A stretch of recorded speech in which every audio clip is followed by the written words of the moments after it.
नमस्कार YouTube family, Shri शिवाय नमस्तुभ्यम. स्वागत आहे तुमचं माझ्या चॅनलवर. सकाळी सकाळी लवकर आंघोळ आवरली. एवढी थंडी वाजत होती तरी पण केस धुतले. मी कामं आवरायची एवढी गडबड करत होते आणि यांचं उन्हात बसून निवांत चहा पिणं चालू होता. मी लवकर स्वयंपाक आवरला. स्वयंपाक झाल्यावर लगेच ब्लाऊज घेतलं शिलाई काढायला. बाळ झाल्यावर सर्व आईंचा प्रॉब्लेम हाच असते. कुठे बाहेर जायचं म्हटलं तर पहिले हेच करावं लागतं.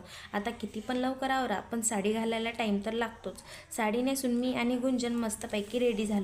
शौर्य झोपलेला होता तोपर्यंत थोडे फोटो काढले. म्हणजे थोडे नाही, थोडे शिल्लकच काढले. हे माझंच नाही बरं, सर्व बायांचंच आहे. कितीही फोटो काढा कमीच वाटता.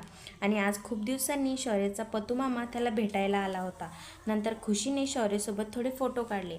मग आम्ही निघालो पिंपळगावच्या यात्रेत. कुठे बाहेर जायचं म्हटलं तर खूप मजा येते आणि सोबत पूर्ण कुटुंब म्हटल्यावर तर त्याची मज्जाच वेगळी.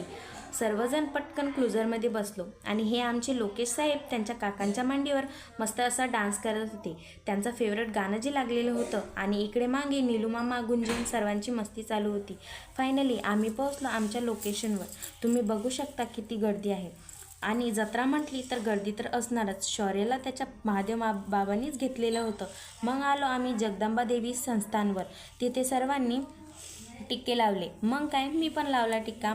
मग आम्ही गेलो मंदिरामध्ये. तिथे पण खूप गर्दी होती. मग आम्ही सर्वजण रांगेत उभे राहिलो आणि इथे बसलेले होते रामाचे दूत. मग आम्ही केली थोडीशी शॉपिंग. नंतर मी हिरवा चुडा भरला. देवीच्या दारात सुहासिनींनी चुडा भरलेला कधीही चांगला असतो. शौर्य तर महादेव मामाजवळच होता. कुठे फिरायला जायचं म्हटलं तर लेकराला एकाच माणसाने घेऊन जमत नाही.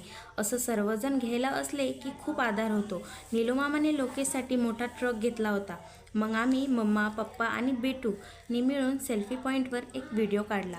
आम्ही कसे दिसत आहे कमेंटमध्ये नक्की सांगा. आता फिरून फिरून थकलो आणि भूकही खूप लागली होती. मग काय, केली पोटपूजा.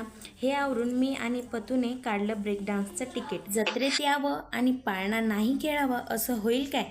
मग काय, आम्ही आलो परत घरी. असेच नवनवीन व्हिडिओ बघण्यासाठी माझ्या चॅनलला सबस्क्राईब करा, लाईक करा आणि जास्तीत जास्त शेअर करा.